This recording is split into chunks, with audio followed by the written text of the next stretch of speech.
Whatever you've seen in the Western media on TV or read in the press, ignore it or believe the opposite. Nobody's going to tell you everything's going well. That's not going to sell many newspapers. When they come to do business in Russia, is they think, Russians look like we do, therefore they should behave like us. No. It's not a book about why Russians don't smile. That's just a provocative title because that's the main stereotype that foreigners have about Russia. Don't be put off by the fact that not everyone smiles. Smiles need to be earned. It took you guys in the States 200 years to get to where you are today. Why do you think we can do it in 200 days? Because it's Russia. Hello everybody, this is Braiden Consulting. Today we're speaking with Luc Jones. Hi. Thank you so much for coming. Здравствуйте. Здравствуйте. Our pleasure. So, you are a persona. You were on TV. You wrote a book, Why Russians Don't Smile. Please. Great. And basically, we would love to know everything interesting about your projects, your future, your past, all of this stuff. So let's go. You have been living in Russia since very long ago. So you were one of the first expats who came in the early 90s and in the 2000s. Please, why have you made the decision to come to Russia at the beginning? And is your education of Portsmouth University, Econ in Russia related to that in one way or another?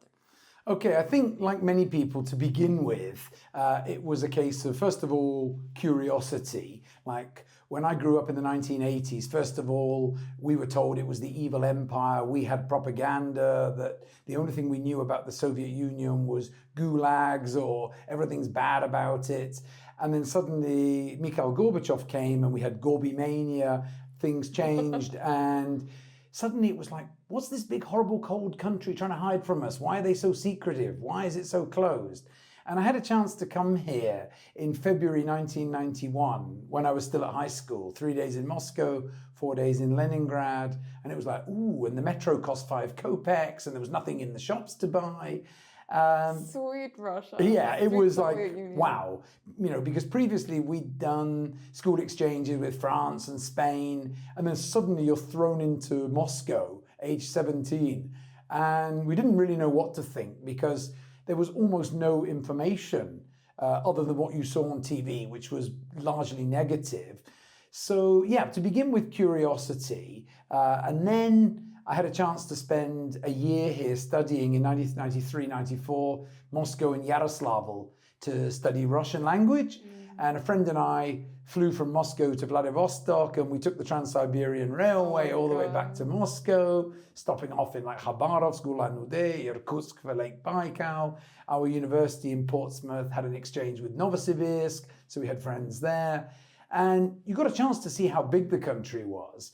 So then it became obviously adventure. You know, the beer was cheap, the girls were cute, everything was new. And then finally it was opportunity that people say, yeah, why do you come to Russia? Well, what you have to realize is that where I come from, I was born in Britain, although my mum's from Canada. And when you grow up in a Western country, whatever you do, there will be 10,000, 100,000 people doing exactly the same thing. So differentiating yourself is extremely difficult. And business was totally new in Russia in the 90s. You know, business was something that evil capitalists did. I mean, literally buying this at one price and selling it for a profit. You would have gone to prison for that. Exactly. In the 1980s. You were what they call a spekuliant or a zhulik, a fartsovshik. They had all these nasty names for people who made money. And then suddenly, literally overnight, it wasn't just good, you had to do it to survive. So the advantage I had was that I grew up in a capitalist country. The other advantage I had was that I came here, obviously I knew English, and then I learned Russian. So that put me in quite a good position, and everything went from there. How well did they teach you Russian at Portsmouth? I have to say, unfortunately, Russian is not particularly well taught to foreigners. The main reason for that is there are not enough teachers of Russian language to foreigners. Most of them are simply what we call tyotki. They're Russian teachers of English to you, who after doing this for 20 or 30 years get sent to a country abroad for a year and told, here's a bunch of foreign students, try to teach them some Russian. And of course, we don't understand how complex the grammar is. So if you're learning table, which in Russian is stol, you also have to learn stol, stala, stalia, stalu, stalom, stali, stalov, stalam, stalak, stalami, depending on where it comes in the sentence. And we think that all these case endings were invented just to make our lives difficult. So you can know these things, because even if you learn table becomes table, stol, stali, why is stool, chair, stool, stoolia? And you can know it, but teaching it and explaining it to someone whose native language has a much simpler grammar is more difficult.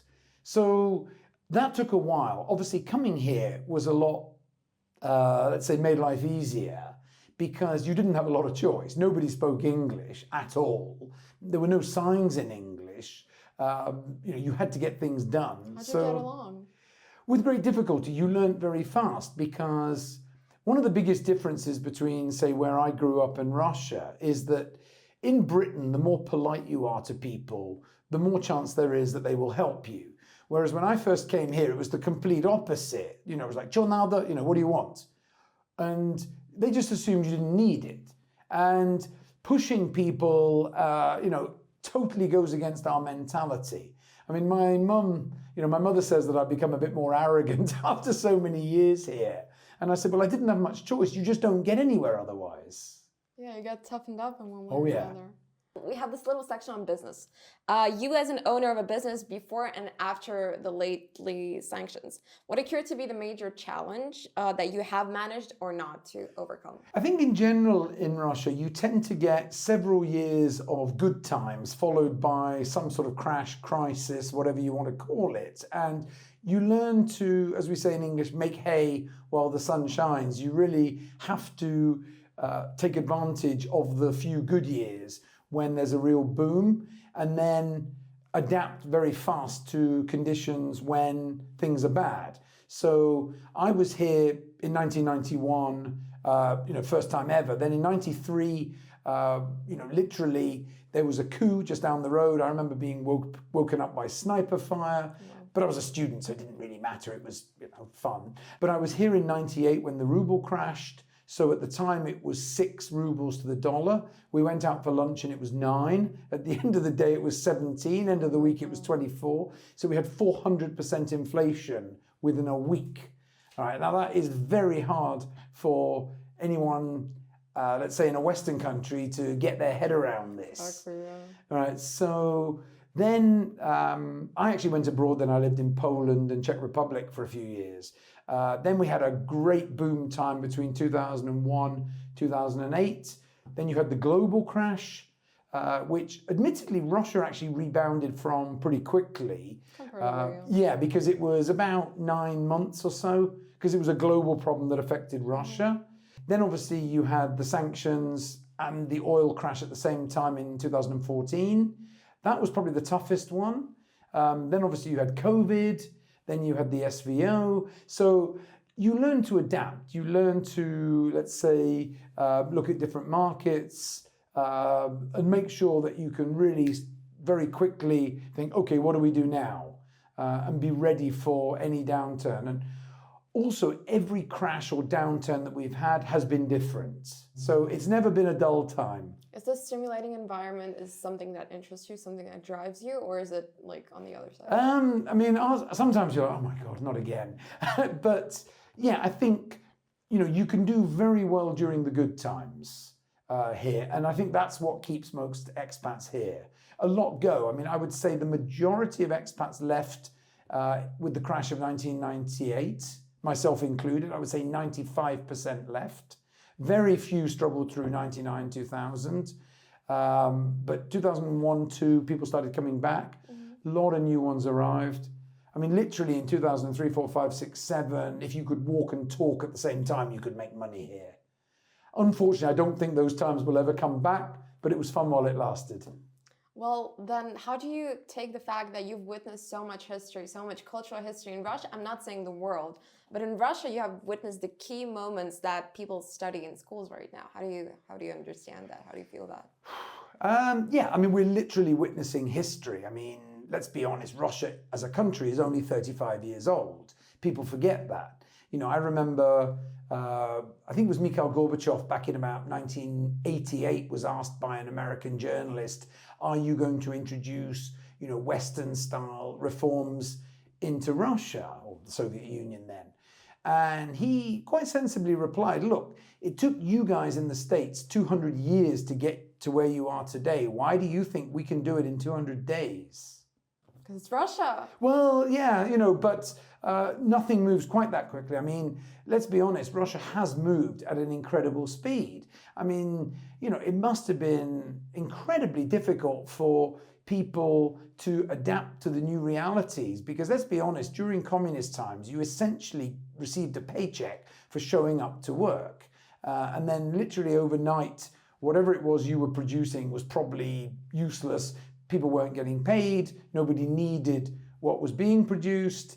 And a lot of people didn't know how to earn money. I mean, if you think about it, just look at the difference in the Russian question. In English, we say, how much do you earn? In Russian, you say, сколько ты получаешь? How much do you receive? How much do you get? Yeah. How much do you get? Now, we don't have this concept of getting something for nothing. You have to earn it. Yeah. I mean, that's, I think, the difference that the mentalities kind of get to at one point or another. But coming back to business, so you do recruiting, that's your thing. What are the new difficulties then that the industry has faced compared to the early 2000s? And but the 90s weren't like, it didn't exist, so let's say early 2000s. I mean, recruitment is a very feast and famine business globally. So we do very well when times are good and we struggle when times are tough, because whenever there's any kind of downturn or uncertainty, hiring stops. That's the first thing that companies stop doing, is bringing on new staff. They put all new roles on freeze and they'll make do with what they have. So as a recruitment agency, oops, what do you do next? So what do you do next? Well, obviously, we are not hiring is never actually true. Even if companies cut 5 people, they'll probably hire 1 in their place. There are always roles. Another thing that I brought on was what we call outplacement. Now, this is very new to Russia, because companies will typically cut staff during bad times and they make people redundant and they say, okay, here's your severance, 1, 3, 6, 12 months, here you go, have a nice life. Now, what typically happens in Russia is people are sort of very offended that they've been kicked out through no fault of their own, and they take this severance package and they go to the dacha and, or if they got lots of money, go to Goa or Bali and drink beer and sort of sulk. And then when the money runs out, they think, I need to look for a job. Yeah. But first of all, having a sort of 3, 6, 9 month gap on your resume is not great. You sort of lose a lot of contacts. But a lot of these people don't have necessarily much experience of looking for a job. I mean, if I had $1 for every time I heard the expression, oh, I've never looked for work, work always found me, I would have retired by now. Really? Oh, yeah. And I say to people, that's great, I'm delighted for you, but at some stage, you're going to have to look for a job. And one of the big differences is that networking, as we know it, is still in its infancy in Russia. Still? Yeah. I mean, people like you know what it is, but most don't. It's changing. The last 5 years have been great, but I always joke that networking in Russia is like niet and working, because a lot of people are still sort of suspicious of outsiders. Why would I want to talk to that person? What's he going to do for me? And it's not about what they're going to do for you now. It's about how they could be useful for you in the future. So the outplacement programs were not just about helping people to find jobs, but about helping them to help themselves to get back into the workplace. So we ran programs like this during downturns. But coming back to the original question, I think one of the main things about recruitment, which I like to joke about, is that we are the only business in the world where the product can say no. All right. That's so a shame, if you're selling, this water or this table, these products don't decide which shop they're going to be in. But a candidate can say, I don't want to go and work over there. And you never have an equilibrium in the right number of vacancies for the right number of candidates. It's always this or this. So it's about getting it right. Also, a lot of Russian companies even to this day, still don't fully understand the benefit of using a recruitment agency to hire people. They think, well, I'll phone my college buddies or my friends, relatives, my neighbor at the dacha could be a good fit. I'll place an ad, I'll talk to HR. But the good candidates, especially ones at the more senior level, they're not looking for a job. They're not browsing job ads. They're very happy where they are, thank you very much. And they don't respond to an automated message. So this is where an executive search agency can, let's say, add a lot of value. So I think one of the differences is that good Russian companies, the more international, more progressive companies, do realize that there is some value that can be added by an external agency. What's the percentage of these companies? Very hard to say because, approximately, I mean, it depends how you classify someone that's international. I mean, some companies might still be very Soviet style, but for whatever reason, use an agency. You can't give a percentage figure on that because it's too subjective. What I think is international, somebody else won't. But in the broader sense, no? It's improved a lot. I mean, there are many Russian companies which, literally focus purely on the Russian market, have no intention of doing anything abroad because they don't need to. And to be honest, that's a global thing. There's a lot of companies that will never go outside their home market and they have no intention of doing so because they don't need to. Unless you live in, Andorra, or San Marino. There's a huge domestic market in Russia. You've got 140-something million people. It's big. Why would you want to start wasting time going to other countries, especially where the markets are more saturated, where you've got a very undersaturated market in Russia? Nobody's going to tell you everything's going well. That's not going to sell many newspapers. Yeah, okay, great. Unemployment is extremely low at the moment in Russia. Great stuff. Good to know. Yeah. I mean, look, I would say that there's probably a surplus of people towards the top end because a lot of international companies left the market about 3 years ago and they cut people, and these companies were quite generous in terms of the salaries they paid, the corporate benefit packages, and the parachute, as you say, the severance package that they gave people. So if somebody was previously earning 350 or 400,000 rubles a month and they were given 9 months salary, how motivated are they going to jump into a new job at 250? And a lot of people didn't necessarily find a job at the same level. But there's an expression in English, if you're in work, you can find work. So it's better to be doing something at a slightly lower level. 250,000 rubles is better than no rubles. Obviously, a lot of people went abroad. A lot of international companies tried to send their candidates to different countries to relocate them, place them in Europe, Middle East, somewhere else. So some stayed. There's a lot more international companies here than people realize. Some have been renamed, or they've gone, under the radar, as we say. They're operating under a slightly different name, but many are still here. The message is don't go to Goa or Bali. Go on and stay working. That's the most Do you know what? important thing. What I would say is, if you want to go to Goa or Bali or sit at the dacha, that's fine. But start your job search immediately. Do it while you're relaxing. There's nothing wrong. We live in let's say, a hybrid world now. Probably the one benefit of COVID is that we're not sort of handcuffed to offices anymore. That if you want to sit somewhere else and send out some CVs, make calls, it doesn't matter where you are. Whether you're at the dacha or halfway around the world, you can have calls, message people, and make sure that you can keep in touch.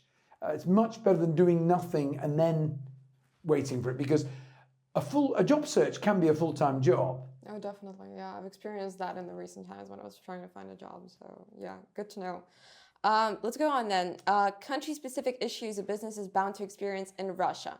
What is or are the issues a business has to deal with here exclusively? I think one of the main things here is that, and this is something that generally Russian companies will be used to, the fact that there is quite a lot of bureaucracy, but there is a system to it. And if you grew up in it, you'll know how to deal with it.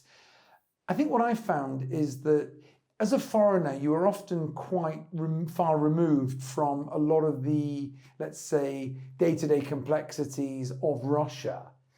just because you don't need to deal with things like this, which make things easier. Yeah.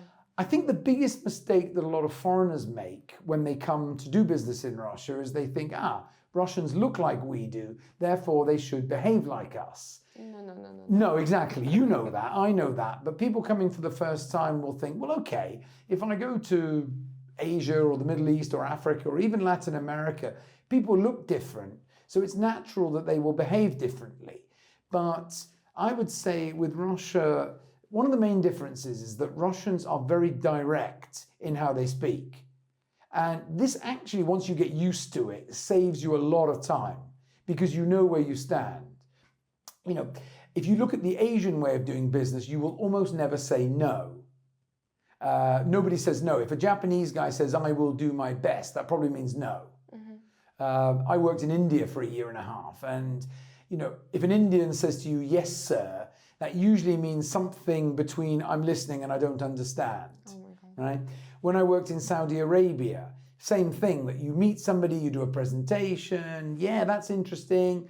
We need to bring you back in to meet the person from the purchasing department, and eventually you get another meeting because nobody's in a rush, and this week we're drinking coffee, and next week about that, yeah. there's a religious holiday, and after that somebody's busy, not quite sure what they're doing, but they're busy. And eventually you come back in and then you do a presentation to that person, and we need to meet somebody from finance. And you don't know if the process is slowly moving forward or they're just spinning you around. As you say, backwards. Or backwards. Or in Russian you say dinama, dynamit. You don't know this. Whereas in Russia, if someone's not interested, they'll tell you. Look, we're not interested, it's too expensive, we don't need it, we're using somebody else. But at least if somebody says niet, then you think, okay, well, what do we need to do to change it from a niet to a da? And if the answer is, look, nothing, well, okay, you don't waste any time on it. But a lot of the time you can say, look, is it the price? Or is it something else? Have you found another supplier? Are you working with a competitor? What's your situation? When, not at the moment, well, when's a good time to get back in touch? And typically, Russians will tell you this. Russians are not particularly worried about hurting your feelings in this respect. Now, it does take a little bit of getting used to, because, again, coming from our cultures, we will try to help people, even if it's not necessarily to their benefit. One girl in the office, Russian girl, said, Luke, why do native English speakers say not really when they actually mean no? I thought to myself, good point. So, what's the answer? I think no sounds like, yeah, it's very sharp. Again, Russian is very direct. So if you think about it, открой окно, in English we say, would you be so kind as to open the window, please? Now, in Russian, nobody is going to say, будьте добры, а вы не могли бы, пожалуйста, для меня открыть окно? This would just be ridiculous. For sure, yeah. Now, a waste of time. Exactly. Too many superfluous words. In the same way that in English, if you wanted to say, there is a bottle of water on the table, in Russian you would say, na stole voda, on table water. So you just keep it shorter, it's brief, and it's to the point. So you're thinking, why do you need all these extra words? Yeah, it makes a lot of sense, totally. So a lot of things you're saying are from the book. Where can you find the book? Ask me nicely and I'll give you a copy. We don't sell it on Amazon or anywhere else for that matter. To be honest, it's more of a PR tool. It is a myth buster. It's not a book about why Russians don't smile. That's just a provocative title because that's the main stereotype that foreigners have about Russia. Russians say to me, oh, foreigners think that there are bears walking along Red Square with balalaikas. And we're like, no, that's what Russians think foreigners think. We think that it's cold all year round, everyone drinks vodka, no one smiles, and there are tanks going down the street and you need to wear a bulletproof vest because the Russian mafia are shooting. So that is one of the main things, but it's a myth buster. So, one of the things I had in here was, for example, frequently asked questions for people planning to visit Russia for the first time. So what's it like in Russia? Is it always cold? Do you have to drink heavily to do business? Is it dangerous? How do I get around, if I don't understand the funny writing? What about corruption? What about sanctions? And why does no one ever smile? Well, then what is the advice you would give to a foreigner coming? What should they be prepared in their daily life? So like no hot water 2 weeks in the summer, like this kind of stuff. Honestly, the first thing I would say, if you're coming here, making your very first visit, I would say whatever you've seen in the Western media on TV or read in the press, ignore it or believe the opposite. The first reaction that the majority of people have from anywhere for that matter, we have a lot of Indian guests at the moment, and honestly the first reaction is, oh wow, it's normal. I never thought it was going to be like this. People are genuinely surprised at how safe it is in the evenings in Moscow. And I say, where do you get this idea that it's dangerous? I think you've been watching too many Cold War movies. Definitely, yeah, for sure. So anything else just that sparks your mind right now at the moment? I would say if you can learn some Russian, even if you learn the alphabet, you can learn that in 20, 30 minutes. Pick up a textbook on the plane. The Cyrillic alphabet is actually not that hard to learn. Learn a few words. Have a look at the geography. Maybe learn just a little bit about the history, a little bit about Russia for getting around. Russians will be impressed with that because, as I said earlier, the level of English here is still very poor, particularly spoken. It's improved, and there are more signs in English, especially in downtown Moscow, but go outside of an A-grade office and you're probably going to struggle a bit. But don't be put off by the fact that not everyone smiles. Smiles need to be earned. Yes, right? definitely. People don't smile for no reason. So I can remember hearing from Russians who went to America for the first time, like, Americans are like, how are you doing? And Russians are like, ooh, they're interested in how I'm doing. And I'm like, they're not. How are you doing means hi. And it's just being polite. A dull hi as well sometimes. Yeah, I mean, the analogy I like, I didn't make this up by the way, is the peach and the coconut. So an American is like a peach. So it's very soft on the outside, very easy to get to know people, but it's a bit superficial. To become close friends with someone is like the stone of the peach. The Russian is more like the coconut. So it's very tough on the outside. What do you want from me? But once you become friends with people, they will do anything for you. So like the inside of the coconut. Very tasty as well. Oh yeah. Okay. Now to the other side of the conversation. Tell us about your role in British or international expat clubs in Moscow. So there was the BBC event, the British Business Club event. Tomorrow there's the Bridge event. We're all really excited. So there are a number of events now. I mean, traditionally, there were a lot of chambers of commerce here. Now, some of them are still here. They're not as big as they used to be. Some have closed, some have scaled back. But the British Business Club, for example, is more of a social club at the moment because, unfortunately, there's not a whole lot of British business here. But we want to make sure that as and when it comes back, we're in a strong position to pick it up and help promote it. So at the moment, the British Business Club is very much a gathering for English-speaking people, not just Brits. It can be other foreigners, it can be English-speaking Russians who want to get together for networking purposes. If you can make some connections through it, fantastic.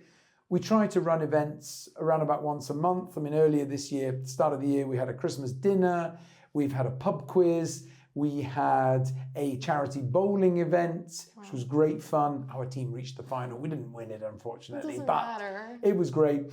We had a beer tasting event recently. Just last week, we were at the summer party. We're putting together the next event for August. So the main thing is to get people together and really just make some connections. But as I said, at the moment, like the bridge, it's mostly social. There are occasionally business slight angles to this, but yeah, it's really just about keeping the people who are still here connected. Current and future projects of yours? I went away for just over 2 years to India and Saudi Arabia to work. I've always worked in recruitment for more than 25 years, and I was asked to come back because the latest project we're working on is bringing workers from what we call far abroad into Russia at the blue-collar level, particularly. So there's a huge shortage of, let's say, lower-level workers. And this has been a trend for really since the fall of communism. the Russian population has been declining through a combination of emigration, low birth rates. Unfortunately, longevity is not as impressive as it should be here. There have been some improvements, but nevertheless, there's not enough people to take up the jobs at the lower level. Now, traditionally, Russia has looked to the CIS countries to bring migrant workers in from places like Uzbekistan, Tajikistan. The one problem with these people is that once they get here, they're essentially free to work wherever they like. So, which is great for them, but from an employer's perspective, if you've got people on a building site, if the guy gets a call from his buddy tonight and says, hey, come and work for us starting tomorrow, he can leave. Or he can go and work as a courier and make even more money. Yeah. And as an employer, there's absolutely nothing you can do about it. So, how do you face that? Well, you bring in people from what we call far abroad, from places like India. So the bigger advantage of people from countries, not just India, we work with Sri Lanka, Myanmar, Philippines, just to give some examples, is that they're tied to the employer. I mean, obviously they're not slaves. We don't take the passports off them. They're free to leave anytime they like. But the only route out is back home again. So they can't jump from one company to another. So they're here to work. They come in on a year's visa. It's easily extended to a second and third year. So the big advantage is the lack of turnover of staff. But also the main motivation for people from South Asia is to come here for several years to earn money and to send it back home again. So if you go to Dubai, Saudi, Qatar, it's full of people from India, Pakistan, Sri Lanka, Philippines, from all over coming to work and send money home, what we call remittances. And this is becoming a bigger thing here. The authorities like it because it's controlled migration. It's still very new. It's still quite bureaucratic. So whereas in the Middle East, you can have people on your building site within a month, here you're looking at a minimum of 6 months in most cases to bring people in. You've got to pay for their flights. So there's some upfront costs. So it's a tough sell to companies who are not necessarily used to thinking 6, 9, 12 months ahead, but it's very much the future. And when people ask me, how well do they work? I say, go to Dubai. Have you been to Dubai? Yeah. Well, who do you think built Dubai? It wasn't the Arabs. The Arabs financed it. It was the Indians who built it. How do you make Russian companies believe that, 6 to 12 months is a realistic project? It's tough, but I think they realize that ultimately this is the future. I mean, if I look at all the companies we're working with, not one who started bringing in Indians has actually said, this didn't work, send them all back, forget it, we're going back to Uzbeks or Russians. Most of them start with a trial project. They say, hey, let's bring in 25 or 50 guys. We obviously give them a lot of advice on how it all works. So not just bringing them here, but we do the selection back in India. We've got some great partners in those countries. And as I said, India just happens to be the biggest donor country because there's a lot of them. But equally, Sri Lanka, Myanmar is a country most people don't know much about. I've been there once. Thailand. Been there. Yeah, it's like Thailand 2-3 generations ago. We're looking at Nepal should open up soon. We're looking at Bangladesh. We even met the deputy ambassador of Pakistan recently. So we're definitely looking at new places. Philippines, at the moment, is mainly for nannies because obviously they speak fluent English. So it's very much the future. And companies are realizing that they're going to have to do this. So the sooner they start, the better. So considering those international influences, we said that Russians don't smile. Do you think they have started smiling more considering the largely globalized West-driven culture? I'd say there's a big difference between the Russians who live abroad, have lived abroad, have studied abroad, and the ones who never go abroad. But admittedly, you could probably say the same thing about most countries. Yeah, for sure. When people say things like, only 10% of Americans have passports. Well, do you know what? I think I don't know the statistic, but I would guess it's probably about the same in Russia. Yeah, for sure. Like I can remember when I went on my school exchange to France in 1987 when I was 14. For a lot of kids in my class, that was their first time abroad.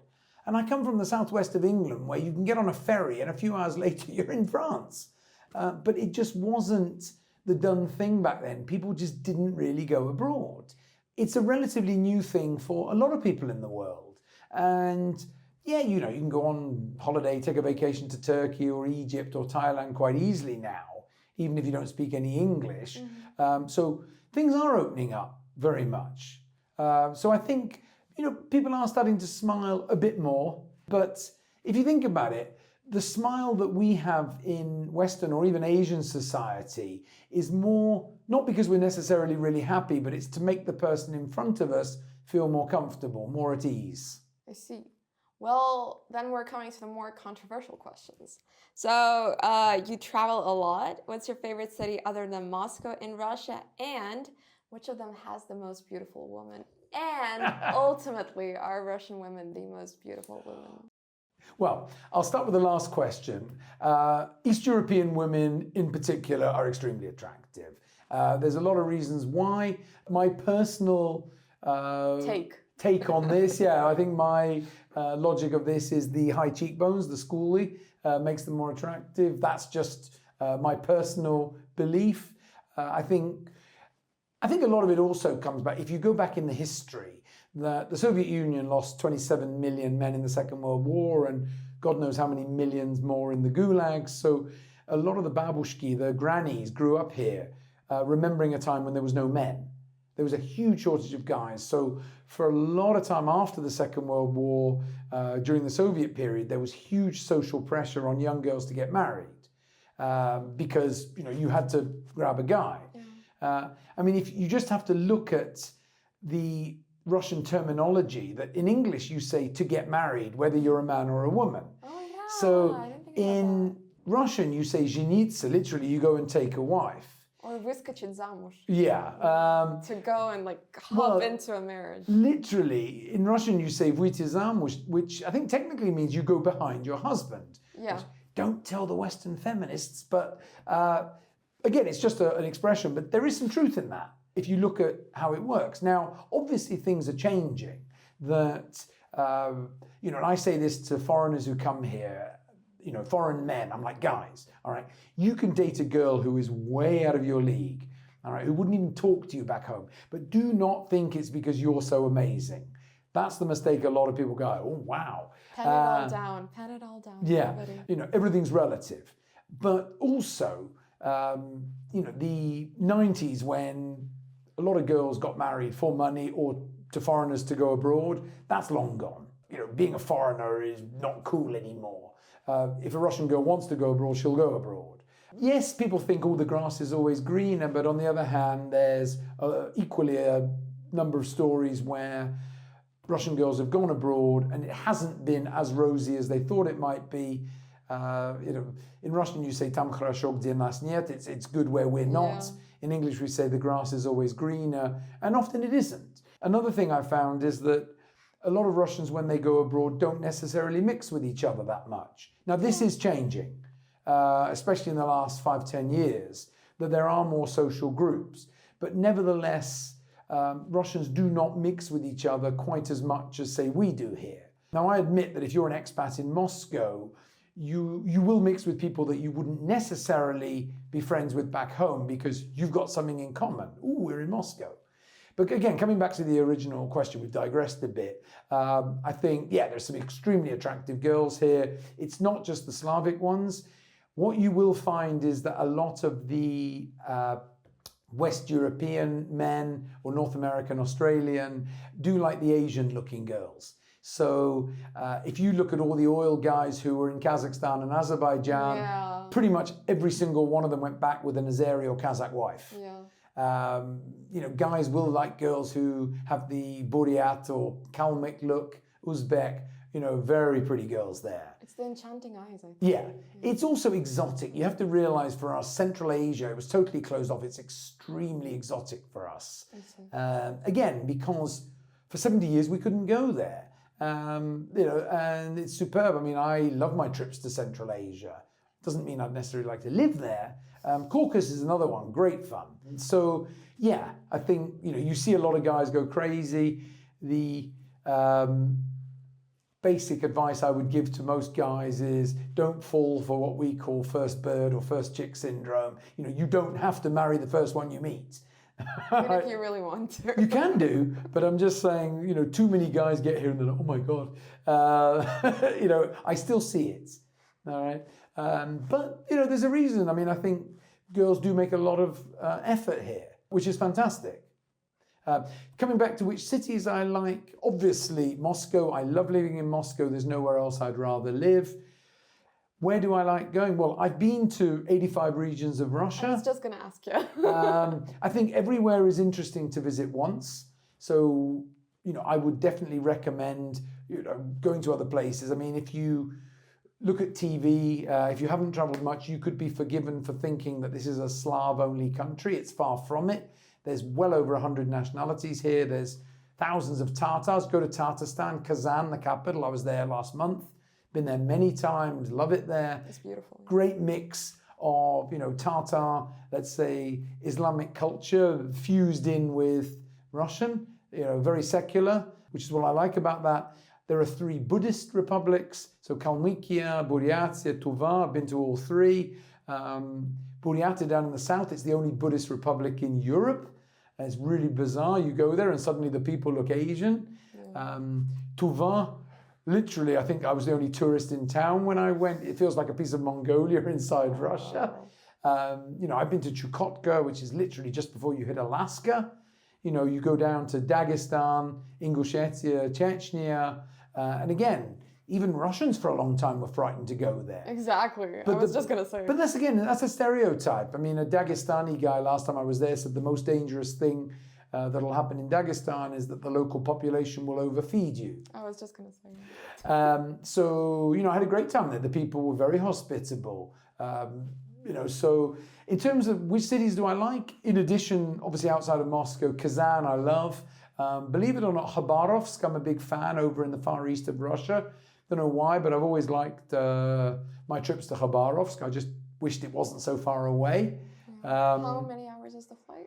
Well, it's 6 days by train. It's about a 7-8 hour flight. I think 7 hours there, 8 hours back. But really beautiful. But you could say that about pretty much every Russian city has a beautiful center that is kept spotlessly clean. And this I find really disappointing when you go back to a lot of cities back home, is there's a lot of trash, a lot of litter everywhere, whereas you don't get that here.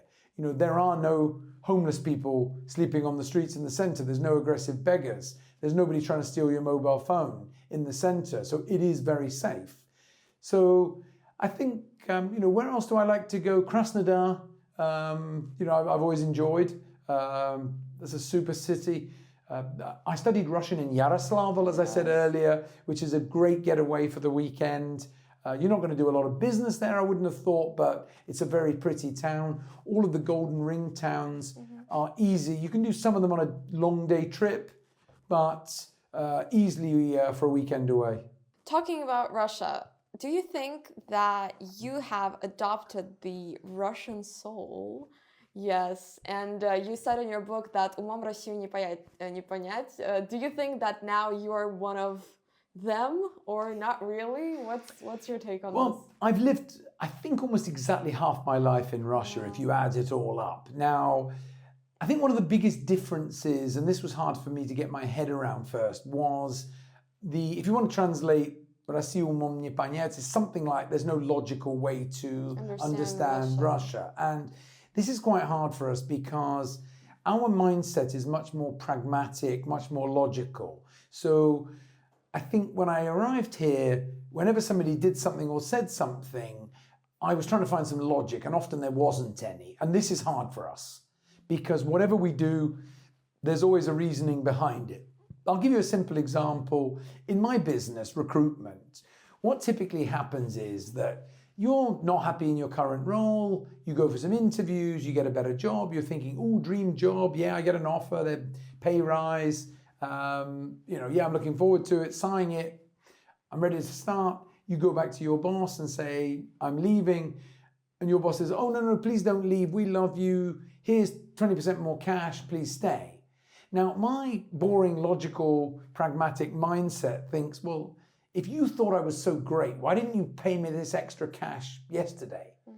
All right. So first of all, back home, it's unusual for a company to say, please stay. They might try and save face and say, oh, is there anything we can do to keep you? But most of the time, no. It'll simply be, all right, well, sorry to see you go. Good luck, have a nice life, keep in touch.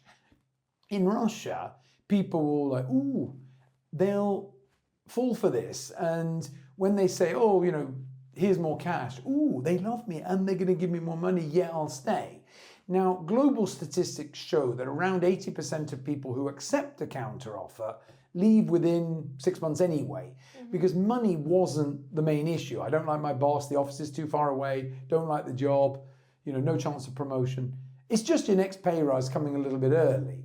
And what a lot of companies do here is they pay you to keep you because, what is it, the expression, a warm body is better than nobody. So even if someone's underperforming or they're about to go, it's better to have somebody in doing the job. You quietly look for a replacement behind their back, and as soon as you find the replacement, you kick them out. So my general advice to people is don't accept a counteroffer. But this shows the more emotional side of people, that Russians will often do things, or at least this is what we find, taking an emotional view of things rather than a pragmatic, logical thing. Another example is leaving things till the last minute. All right, recently we had a big event one weekend about a month ago, and ticket sales stopped on the Thursday evening. And on the Friday, you wouldn't believe how many people were calling me, Luke, I want to go, are you going to the event on Saturday? Yeah, of course I am. Well, I tried to book a ticket today and registration closed last night. I said, they've been on sale for 3 months. Oh, well, I didn't know it would close like last night. And it said that on the website. And can you phone someone? Can you do something? And this is very typical. Russians do tend to leave things to the last minute. And anyway, we were at the event and I asked somebody, I was like, why do you do this? And the girl actually had a good answer. She said, because we know that somehow we'll get in. Yeah. And I would look at this and just think, why make life difficult for yourself? Because that way you build a relationship with those who get you in, and then you can do a favor for them. It's like a whole system. Yeah, but it doesn't always work. And when it doesn't work, you think about God, Yeah, sort of inshallah, that's a bit Middle Eastern. I would take a more boring approach to this and think, look, I want to achieve things. So I can remember discussing with colleagues in November, hey, where are you going on holiday for Christmas or New Year? Oh, well, I haven't thought about it yet. Oh, it's too far away. Oh, somebody might get ill. And of course, then middle of December, oh, should we go somewhere? Oh no, the tickets are 3 times more expensive. Oh, they've all gone. The best hotels have gone. I'm like, well, what did you expect? And I just find, look, this is my personal view. I'm not criticizing. I'm just saying that for me, if you want to achieve more stuff, you need to plan in advance. And one complaint that a lot of expats have about Russians, especially in businesses, people seem to wake up in the morning and do the first thing that comes into their head. That there isn't this sort of planning that we have. Now, again, I don't want to be Germanic about it and start planning things. I don't want to live my entire life in the future. That we used to have clients saying, we'd like to meet this candidate on the 12th of November at 10 o'clock in the morning. Okay. And once I joked, this year or next year. And they actually said, no, this year. They didn't think it was a joke. That's normal. And then 2 days later, they found that guy at 10 o'clock on the 12th of November, can we push him back to 10:15? I was like, are you joking? The guy doesn't know what he's doing tomorrow. Now, there are advantages to this, so that if you're going to a meeting and the meeting's going well, the guy that you're speaking to could say, look, wait here for a minute. I'm just going to go and get the big boss and I'll get him in. Now, back home, that would not happen. There's no way that they would just pull somebody out of somewhere because everybody's lives are pre-planned. And sometimes, maybe I think I've been here too long, but I find it bizarre when somebody abroad messages you on a Monday morning and says, Luke, when can we discuss this project? So I message about, how about now? Oh no, my next available slot isn't until 3:45 on Thursday, and after that I can do 10:15 on the following Tuesday. And I'm like, are you really that busy? Or are you just pretending to be important? Well, so have you then become, I realized that you understand these differences, and that's all makes a lot of sense. But have you become more emotional? Have you become more like illogical? Do you I'd say adopt I that? take a middle ground on this because Oh, that's very wise. you know, That's yeah, not fun. if you start trying to plan things 6 months in advance, then everything changes. The business is fast paced here, and you do need to reconfirm things that. You talk to Germans, and if I am meeting Germans, I could put a meeting in the calendar for 4 o'clock in 3 weeks' time, and it wouldn't move. All right, and I wouldn't need to reconfirm it. I would because I'm in Russia, but I wouldn't need to because it will not move. Whereas here, stuff moves all the time. Now, again, you learn to move things around and use it to your advantage. So I would say there's probably actually more pluses than minuses. Okay, sure. Got you. Now, have you had any stories at the beginning or nowadays where you have majorly been misunderstood, or where you have misunderstood something and that ended up in a funny story, language related? Probably very early on. If you take the word nichevo, it has two meanings in Russia. It means okay and nothing. Yeah. And when I was a student here in 1993, my landlady, my chazyaika, gave me some kasha, some porridge for breakfast, and said, nichevo, like, is it okay? And I wanted to say it's better than okay. And I said, luche чем nichevo, like, which in Russian sort of translates as it's better than nothing. Yeah. And of course, she was offended and went over and tried it and thought, no, it's okay. Well, what's wrong with him anyway? And then when I said, da очень вкусно, yeah, it's really nice, then she kind of realized, I think he's made a mistake. But I use this as an example with people because a lot of Russians are very good at reading and writing English, but have this sort of what you call языковой barrier, this sort of language barrier, that they're so worried about making a mistake. Because at school, Ludmila Petrovna, the teacher, would go like, неправильно, wrong, if you made the tiniest mistake, and people were frightened to try. And I say, look, guys, it doesn't matter. You're going to make a mistake. So what? It's going to happen. But if you learn from it and we have a laugh about it, move on, you're going to learn more. I would love to ask so many more questions, but unfortunately we're running out of time. So, last but not least, the culmination of the interview. Is there a story behind your Facebook запрещенной социальной сети в России nickname Luka Ivanovic Petrov? Other way around, Luka Petrovich Ivanna. Luka Petrovich Ivanov. Yeah, there's a reason for that. This was kind of as a joke, as a reaction, because Luke is obviously a biblical name. In Russian it's Luka. Jones would be Ivanov, technically, from John. Yeah. Now, in Western society, we don't have a patronymic name which comes from your father. And my dad is Peter, so my patronymic would be Luka Petrovich. Now, I did this because I started receiving CVs.